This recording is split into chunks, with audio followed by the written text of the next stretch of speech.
Chaitanya Prabhu Nityananda Shri Advaita Gadadhara Shri Guru Bhaktarinda Ki Jai Samanira Bhaktarinda Ki Jai Nanda Hari all glories all glories all glories all glories to Shri Shri Guru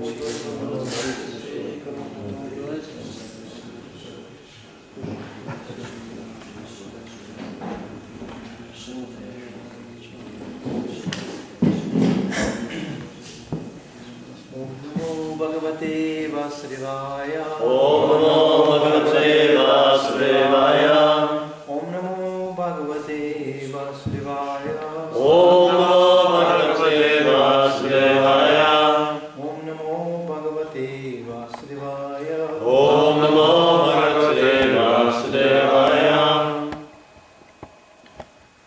So today is Lord Ramachandra's appearance day, so I just dare to read from this book, which was published long time ago. Normally, I don't read much other books, it's Prabhupada books, but this is a collection of BTG articles, which were practically all of them personally approved by Srila Prabhupada and much enjoyed. And from this collection, in this book, we find the most concise Ramayana ever published. You can read it in practically, I think, in 1 hour, you can read the whole Ramayana. It's actually very nicely written. I remember myself first time reading it in Berlin.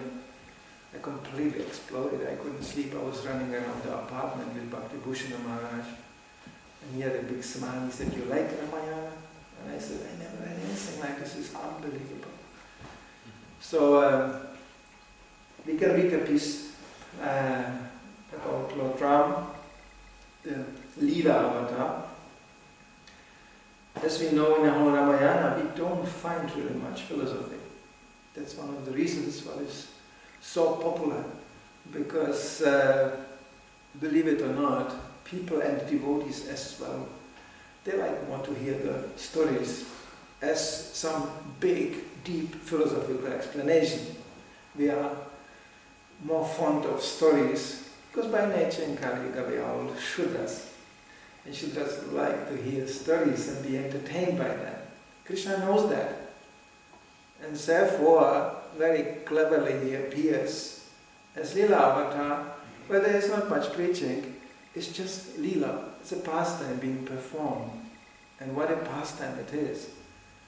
And that pastime is, of course, philosophy in itself, because it's demonstrated by the Supreme Personality of Godhead. And whoever listens and chants and absorbs himself in this pastime will come in direct touch with Krishna. So, millions of years ago, according to Vedic sources, the Supreme Lord appeared on this planet as the warrior Ramachandra in order to execute his will and display the pastimes of the personality of Godhead. As stated in the Bhagavad Gita, from time to time I am come in order to vanquish the demons and the devotees. The pastimes of Lord Ram are revealed in the famous Vedic scripture called the Ramayana, written by Sri Valmiki. Before being empowered to write the Ramayana, Valmiki had been a plunderer. But by the grace of the great Saint Narada, he became a Vaishnava, and that is a worshipper of the personality of Godhead. Narada had first asked Valmiki to please chant the name of the Lord, but Valmiki had replied that he would not. He was a murderer, so what he had to do with the chanting of God's name? Narada then asked him to meditate on his murders by saying the name Mara, which means death. Valmiki agreed to this and meditated on Mara, which by rapid repetition of the word Mara, Mara, Mara, he found himself saying Rama, Rama, Rama. And by the power of the reciting of the holy name of God, his heart became purified. The Ramayana is written down as a historical epic, but it contains all the information of the original Vedas. Vedic literature such as Ramayana and the Mahabharata, of which the famed Bhagavad Gita is a chapter, are especially recommended for this age, even more so than the highly intricate Vedas or the philosophical thesis of the Vedanta Sutra, all of which are prone to misinterpretation by the form mentality of this age of warlord. So diminished is the capacity for receiving God consciousness in this age that the Bhagavad Gita, which was set down 5,000 years ago and was especially intended for the less intelligent, is today not understood by the greatest scholars. These men generally attempt interpretation of the Gita leaving out of the importance of the personality of Godhead Krishna, who is the essence speaker and the goal of the Gita. Lord Ramachandra appeared on this earth as a man. This means that he actually walked on earth. What is written in the Ramayana, we should note here, is best understood as it is. When the pastimes of the Supreme Personality of Godhead are narrated, there can be no question of allusion to a higher principle. Allegory means that there is a truth higher than the literal sense of a given text. But the highest realization of spiritual perfection is that the absolute truth is a person, which precludes any possibility of going beyond him. God means the highest reality. He is the one from whom everything emanates. Also, he appeared as a man out of kindness to his devotees. Ramachandra is the Supreme Lord. His history is therefore very marvelous and filled with wondrous feats, as we will see. Ramachandra was the son of a King Dasharath in the line of King Ikshvaku, the first ruler of the earth, and an early recipient of the Bhakti Yoga system of the Bhagavad Gita. Lord Ram was the darling of his father and mother, Queen Kaushalya, as well as the hero and darling of Ayodhya, the capital of what was then the single world kingdom. Rama had all the admirable qualities of leadership, even from the earliest youth. Ramachandra possessed all physical strength, all beauty, religious wisdom in submission to the truth, fame for prowess with weapons, royal wealth, and complete renunciation. He played the part of a human, and yet his stature as a human was praised by all his contemporaries as being worthy of the gods. Inseparable from Ram was Lakshman, his younger brother. Lakshman was born of Sumitra, one of the 350 queens of King Dasharath. His position is like that of Ram's own self, and nothing is dearer to Ram than Lakshman. Together, the two brothers appeared on earth to vanquish the almost invincible atheist King Ravana and his numberless hosts of Rakshasas and man-eating warriors. Ramachandra is described as being of greenish hue, his bodily luster like fresh green grass. And Lakshman is golden hue. Lakshman is as attractive as a formidable warrior as Rama himself. During the course of one of the blood-drenched battles against Ravana's army, Lakshman was rendered unconscious by Rakshasa magic, and at that time Rama gave vent to a spontaneous expression of love for Lakshman. If I lose the kingdom that I can bear, but I could not bear the loss of Lakshman, I cannot go on if Lakshman is lost to me. Lakshman was likewise dedicated to the service of his brother and had no other pleasure than do the bidding of Ramachandra. And then it goes on with Rama's first campaign. Like I said, it's actually very nicely done. It's very concise. It was meant for public reading, which Ramayana is meant for. There's only one place in Ramayana where philosophy appears, and that's where Lord Ramachandra is already in a banishment, and he is informed by Bharat, comes around, that his father is dead. He died by grieving the separation, couldn't take the separation of his beloved Ram. Then Ram gives place to a very deep emotion and starts to moan. And one Brahmana present in the assembly rises and starts to preach to him that there is nothing to mourn, we are not this body, nothing wrong. But the problem is that it is the wrong place, wrong time, and the wrong circumstances. You cannot preach to God about not being this body, because the God is the body. So his emotions are purely transcendental.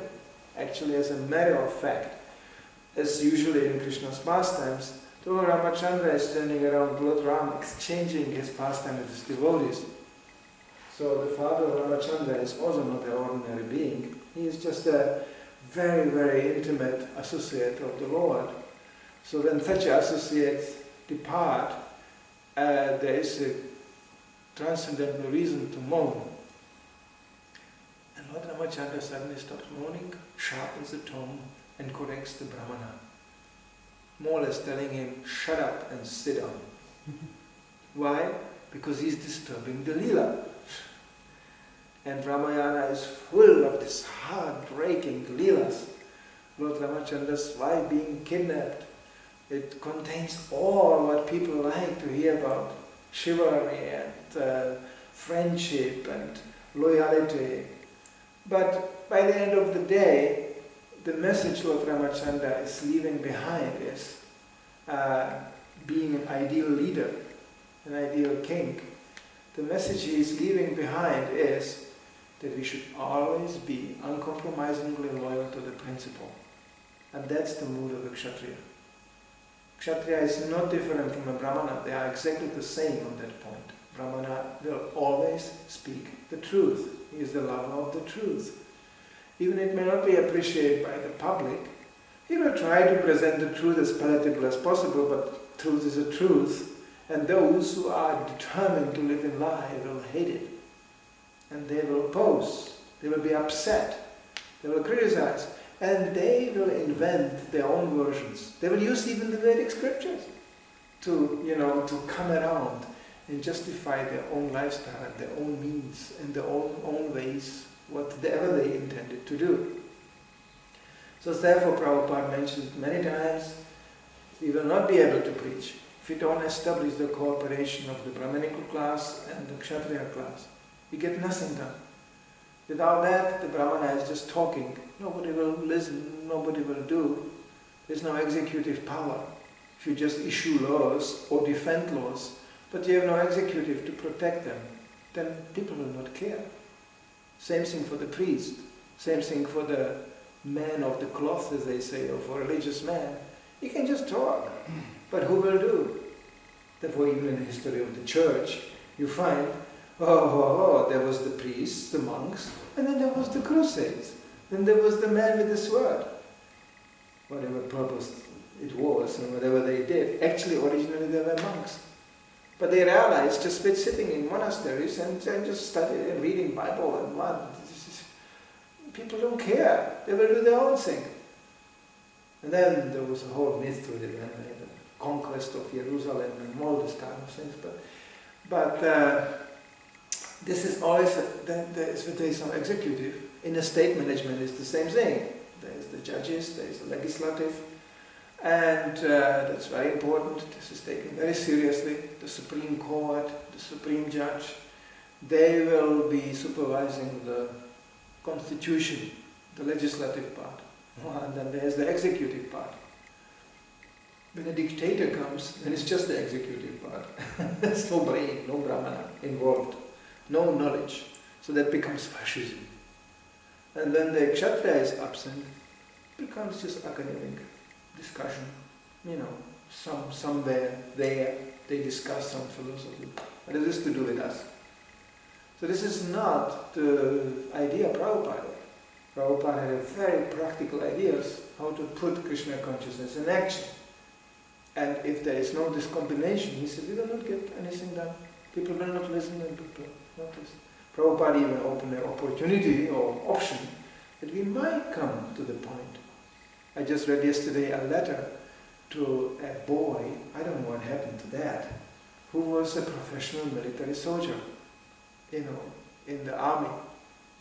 Probably some high-ranking soldier who got fascinated by Krishna consciousness and got an idea that he will collect 300 other soldiers and march around the world and present Krishna consciousness more in the military style. Prabhupada loved that. He wrote him a long letter instructing him exactly what to do, how to present Krishna consciousness in a disciplined, military style. And your idea is a very noble one, to collect another 300 soldiers and create a soldier Sankirtan party. And you will go around the world and spread Krishna consciousness. I don't know what happened to that, but you can see Prabhupada was, Prabhupada, when he spoke about Kshatriyas, it was very pleasant, because he was just always in a very appreciative tone and very inspiring. And those days, quite few of the devotees joining, well, some of them were coming or going to Vietnam. They had a practical experience in combat.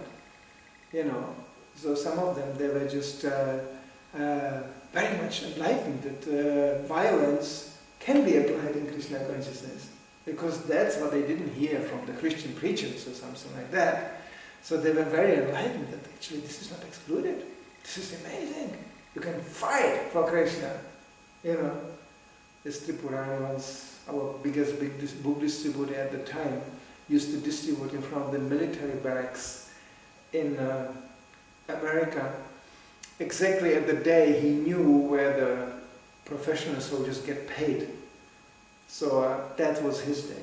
He was placing himself right away at the entrance of the barracks, and when the soldiers exited the compound, leaving in the cars and this, he stopped them and he presented to them Bhagavad Gita as the book about a soldier who didn't want to fight. But by the end of reading this book, he was completely prepared to fight. That was his mantra, just for these people. Didn't say anything else. And they were going, oh, that might be interesting, yes. How did he got to it, to fight? So Prabhupada was quite appreciated. So Lord Ramachandra is exhibiting pastimes, one after another, from his childhood to his departure. There is no happy end. That's also one lesson to be learned from Ramayana. It's one of my godbrothers, departed sannyasi already always pointed out. Ramayana is very good to read by the grihasthas, because there is no happy end. Because ultimately even the most cherished associate or wife, Sita, of Ramachandra, will be banished. And finally, out of despair, she enters the earth, back again where she came from. So, and Lord Ramachandra, faithful to the principles, banishing even his own chaste wife, to keep public satisfied, to keep the principle in order that the king is beyond criticism. As Prabhupada said, when you are in a leadership position, you are like a white piece of cloth. One little spot on it, you will immediately see it. When you are in other positions, you are full of dirty cloth, one little dirty spot more, and it's not so visible. But the more public one becomes, of course, the more so one will be exposed to criticism. People will observe. It's not like that we are always under public pressure. We are not obliged to public, ultimately we are obliged to Krishna and his pure devotee. But that's connected. It's one of the reasons Prabhupada, himself, took the risk to marry his disciples. Because he said, we cannot stay in this shape and preach like these hippies. We have to look like a decent people, society. Otherwise, he said, we become the laughing stock of society. People will not take us seriously. People see very much what we are doing. I cannot tell you, like in Scandinavian countries, nobody tells you anything. But it doesn't mean he cannot see. He will see. People are not stupid. Especially because they were exposed to so much corruption from the official church and religious institution side. They are very critical. Very critical. They will be very much observing. It's one scandal after another. I was just in Germany, it was just big scandal. This time it's not the pedophile thing, as usually. But it's just about what are these priests doing with the money. They found out there was one monastery in Germany which was renovated for almost 1 billion of euro. Suddenly in the treasury appeared this number. They said, where does this came from? And they went there. They found out the whole monastery was restructured as the private living quarters of the prominent, of the bishop, with waterfalls coming out of the walls and far-out bubble pool and far-out facilities, marble everywhere. And even Germans don't mind to have a very high lifestyle, but this was a little bit too much. It's 3 Mercedes in front of the door, the latest brand, and one Audi for the servant, and it was a little bit too much. So the case was reported all the way to Rome, to the Pope, and Pope said, oh, well, maybe we will do something new we never did before, because now they have that kind of Pope. He's from South America, So he said, maybe we should make a court case against this man. You should put him in court. Actually, because he acts like a criminal. And that was never heard before. That's a new sound coming. Wow, ooh, Bishop is a criminal. Wow, never had this one before. Because the pressure of the public is so strong. It's so demanding. Because people are getting more and more poor, actually. So the more poor they get, the more envious they get on those who are not poor. It's not just a demand of justice, it's just pure envy. So it's very wise in Kali Yuga not to stick the head up too much. And as a matter of fact, we know what the rules for sannyasi are, what the rules of this, and Bhaktisiddhanta was very clear about this. He gave a very clear guidelines. So one has to be very careful with this, and this is very exemplary in a life of Lord Ramachandra, where every step in his life was exemplary, could be followed. Like example, he as a Kshatriya was not in need to accept some banishment. He didn't do anything wrong, but there was a higher principle behind. It was actually ordered by his father, and to follow the instruction of the father, that was the principle. So as he says to Sita when they entered the Dandak forest, he said, isn't it nice here? And Sita had to admit, for her, she was not banished. She didn't have to follow. By being an ideal wife, she followed anyway. It was ghastly scene to see the fancy queen Sita being dressed in bark, in a dress of renunciate, like Rama, and entering the forest, being banished with him. The other princesses and queens were fainting by seeing that scene. It's a very heartbreaking scene when they finally depart. All people of Ayodhya disagreed. They were all crying, following. Ramachandra had to trick them. Because the city didn't exist anymore. When Ramachandra went in banishment, the whole city followed. Then Ramachandra said, what kind of banishment is this? Then I'm not banished, I'm still in the city. The whole city follows. So what is this? So they had to devise a trick how at night to cross a river while the others were sleeping, to actually go really in banishment. And then when they entered the Dandak forest, the Ramachandra said, isn't it so nice here? And suddenly everybody realized, Lakshmana and Sita, they realized, it's actually very nice here. And Ramachandra goes, look at these nice birds and nice forest and no management. They thought they were banishing me, but actually we can have a good time here. It's very peaceful here. Just sages meditating and the birds singing, and it's actually quite nice, And then suddenly we realized, we saw it in the lives of management exposed devotees, that sometimes they experience lots of criticism and harshness, and they are also banished. And they find out, it's quite nice actually. They threw me out, not so bad. Now I can peacefully chant my rounds. There's no cuckoo people around. It's just cuckoos, birds, not cuckoo people, And it's quite nice. I met such managers in Vrindavan, high-ranking ISKCON managers. I met them at the bank of Yamuna. I was going, Haribol Prabhu, how is it? Actually, the last one I met was at the bank of the Ganges, temple president of London. I met him, Haribol Prabhu, how is London? He said, it used to be. They kicked me out. And I told him, oh, this is sad. He said, no, it isn't. You look quite content chanting at the Ganga, because you cannot say actually you left your responsibility. You were kicked out, that's all.